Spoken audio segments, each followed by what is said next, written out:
Today's video is a request from you all to do since I sent out an email maybe a few weeks ago. So I said, why not do it? So many of you all are starting S-Corp or S-Selected LLCs in the beginning of your process. And this is a common misconception amongst new record label owners and new music publishers out there. A lot of you all say, well, I want to get all this stuff done right in the beginning so that I don't have to do it later down the line. And this really causes a lot of problems later down the line, as you will see in today's video when we jump into it. So if you were one of those ones who thought that maybe you could save taxes doing it this way or prevent yourself from getting found, and for cases of anonymity, you might want to tune into today's video so you don't confuse yourself and screw yourself as you begin to grow in this wonderful music business or screwed up music business. Coming up right here on the Music Money Makeover show. All right, everybody, so let's hop right in. And this is how did we get here? The saving taxes lie. Many registered agents, YouTubers, lawyers, and newbie accountants sell you the dream of anonymity, professionalism, and saving on taxes. And the truth is your business never really saves on taxes. Just take that sentence in right there really quickly because it doesn't, all right?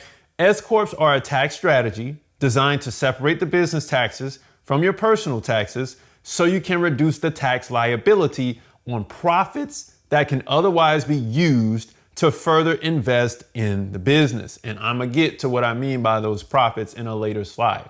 But your S-Corp essentially is there to give you a paycheck and then keep the business tax liability strictly on the business. In the beginning, everything's piled into one bucket. All right, and you're charged at a rate of about 30%. Because of that, people want to go the S-Corp route because they want to separate the tax liabilities. In the beginning, you're going to start and you're going to be paying a flat 30% tax or, give or take a little here or there, depending on, what your liability is. And the money that you take out as an owner's draw will be taxed, and the money that the business makes will be taxed. And people don't want to do that. They want to say, hey, this was the amount of money I needed. Taxes as myself, as an employee, and the rest of the money that I needed for the business, leave that alone. You see what I'm saying?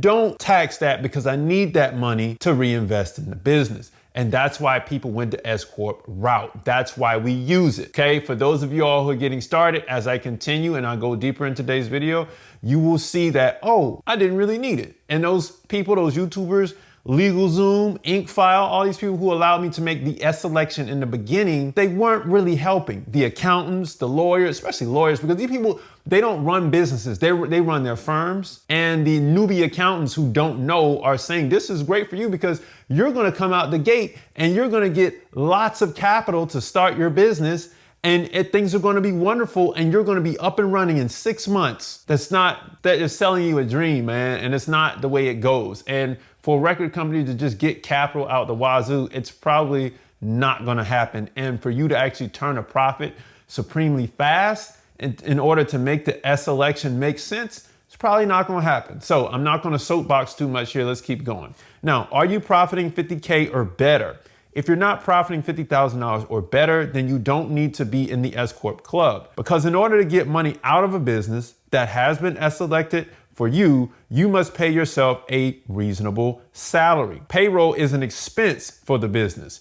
But if payroll causes the business to run a loss, then you're in deep trouble because this means the business isn't making money and you're going down fast. So hear me out. If you got money, if you got $50,000 in profits, you can afford a payroll. Again, I said it's an expense. That means the business has money to run.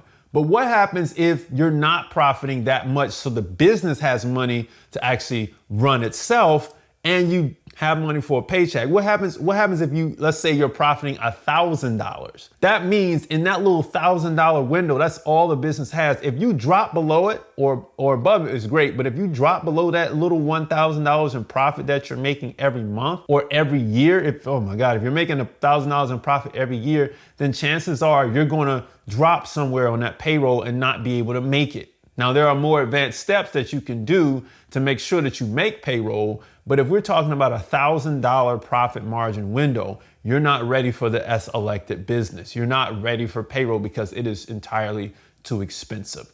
Let's keep going here. Let's talk about what that paycheck needs to look like. That paycheck needs to look like a reasonable salary for someone working a full-time job Monday through Friday, 8 hours a day, 5 days a week. And you gauge it based on the median household income of your county or state that you live in. And here's a rule of thumb. You want to keep it within 10% of that number as you grow because you don't want to overpay in taxes on the paycheck. That's the thing. The paycheck gets very, very expensive in taxes. So you don't want to be in a position where you're taking $10,000 out on a paycheck. That's a huge tax bill on that $10,000. So you're almost back to the 30% club once you're taking out $10,000. You might come out somewhere around $7,900 or something like that after taxes. And so it doesn't make sense to dump that much money into a paycheck. You see what I'm saying? You see how the tax liabilities are now separate on the paycheck and separate for the business? And that's where this S-Corp thing kicks in. So you don't want to overload your paycheck. You just want to, hey, I'm an average worker that works for this company. I work 8 hours a day, 5 days a week. Here's my median income salary that I'm going to take out. And this will be great if you run an S-elected business. But the question is, what if you're not? You know what I'm saying? And we're going to get into that. All right, so let's go to the next slide here. Payroll services and tax. Payroll services start on the low end at $1,100 for the year. But again, you've got to pay yourself a livable salary. So even if you could afford the service, you might not be able to afford the check. All right, so if we break that down, that's a little less than $100 a month, about 90 some dollars a month, somewhere in that ballpark on a monthly basis. That's an added expense on top of the check that's got to come out, on top of the taxes that has to come out every month just for that. So this is why you don't want to do that. And I'm going to explain to you why, as I was saying in the previous take, on why you don't want to have the S-elected business when you're just getting started. Let me go to that and let's break it down. You can't take owner's draws. If, for instance, you need money personally to handle some expenses, you can't just write yourself a check for an owner's draw in an S-elected business. You can do this as a single member LLC though. This happens quite often when the business is bringing in the bulk of your income. So again, for those of you all who are going through the 60-day record label course, you all are starting single member LLCs. You're going to be taxed at an average rate of 30%. Fine, you get what I'm saying? But when you need money out of the business, you can just write yourself a check and say, this is an owner's draw. I need some money to do blah, blah, blah. And this is how you keep your corporate veil that we talk about in the course.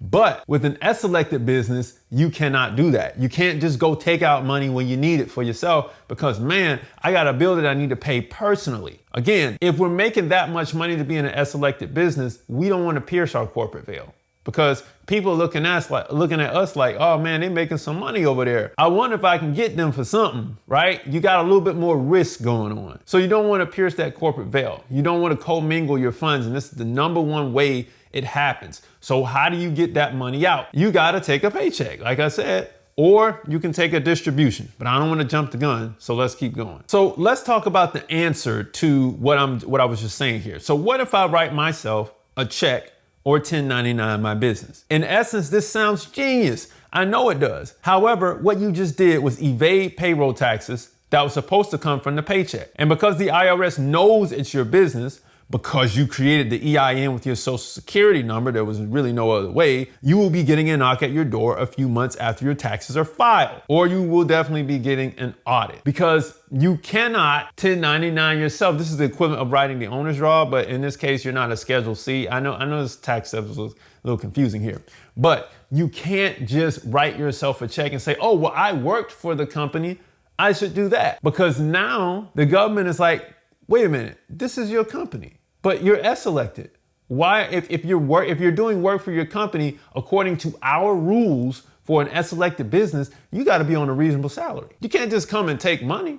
And if you're going to take money out, you can do it on a distribution, but your distributions can't outweigh your paycheck. You see, so this is where the tax laws come in. If you're like, man, how you don't pay no taxes?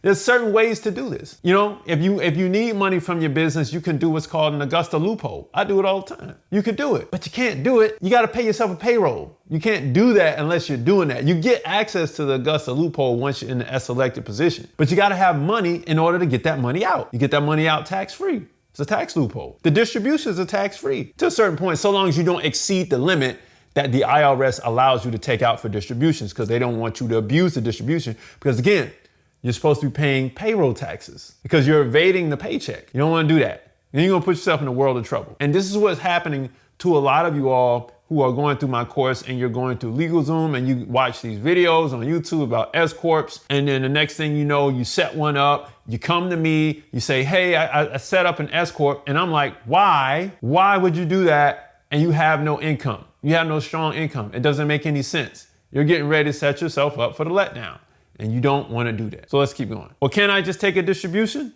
Now you're headed for another IRS audit, because the IRS doesn't want businesses or business owners to abuse a tax-free withdrawal from the business. Again, that's kind of like what I was just saying. Anyway, let's keep going. So why do they sell us this lie? It's because as new business owners, you want to appear as professional as possible, and they know it. They harp on that. So they sell you the dream up front, which really puts you in a pickle down the line. They do this to everybody. Oh man, you could get the G-Wagon, you could go get the da-da-da-da-da, you could write all this stuff off, and nobody never really explains what it is. At the end of the day, you still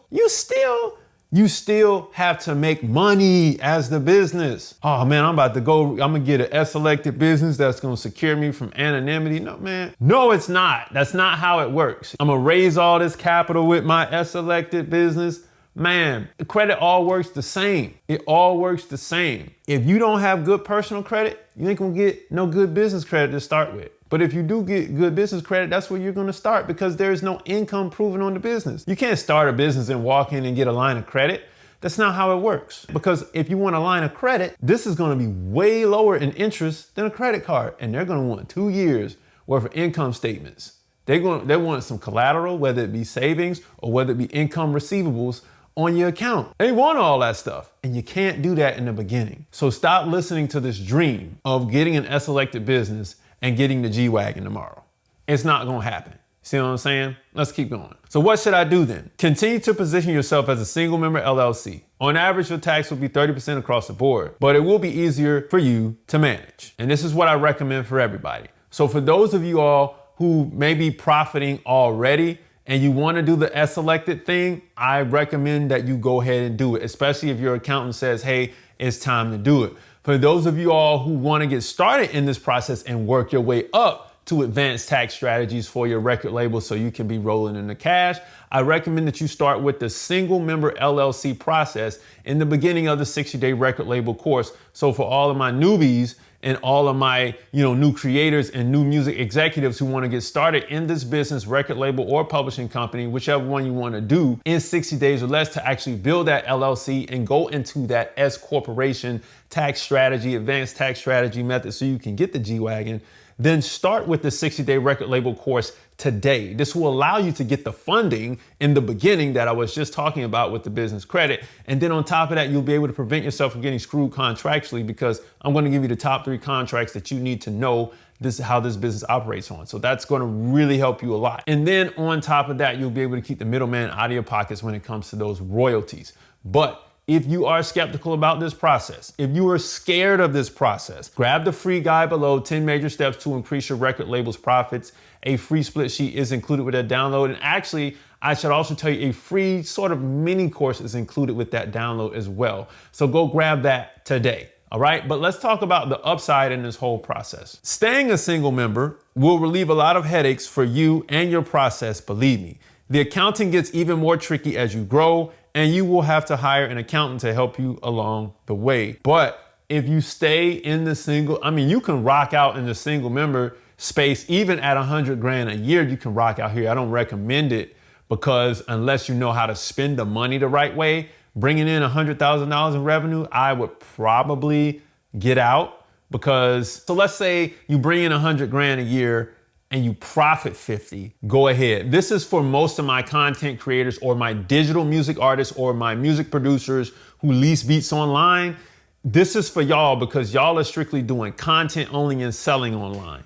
But if you're not doing that and you're, let's say, performing or whatnot, and you got a lot of other expenses, you can rock out on the single member LLC at $100,000 a year and not even have to take the S selection because you're spending so much cash. For everybody else who's running a huge wide profit margin, like in my club, then you probably want to go ahead and do the S-selected business and take advantage of some of those juicy tax saving or tax strategies, if you will, and tax loophole strategies.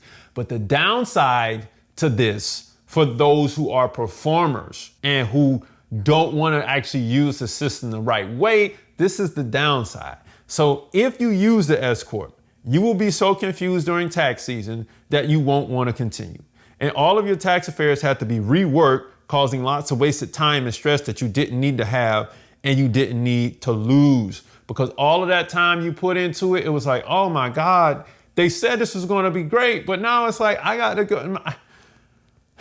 I can't TurboTax it because it's too much. I don't even know what they're talking about. This is not, S-Corps S-Corps do not belong in TurboTax or Tax Act or H&R Block. No. S-Corps belong with the CPA, an enrolled agent. That's who you do your S-Corp taxes with. So it's levels to business. There's levels in this thing, and I don't want those who follow me, those who go through the course, to go on LegalZoom or Taylor Brands or InkFile and click S-Select. Don't do that. I don't want to see y'all go down the drain and be like, Casey, I got to book a call. I did something wrong. And I can't tell you how many times a year people get on and say, yeah, man, I did the S-Selection and all this. And I'm like, why did you do that? You don't even have any cash flow yet. So that's why I made the course the way I made it. I'm not going to go on a soapbox here, but that course is thorough. I really made a thorough course for you not to screw yourself, because I know how many people get screwed in this business, and therefore it's done so you don't lose. So music money makers, if you make music, you should always make money. Log on to musicmoneymakeover.com, jump into the 60-day record and label course beneath this video today. Download the free guide, not free call beneath this video. Book a call on musicmoneymakeover.com. And smash the like button, and guess what? I'll see you next time. Peace.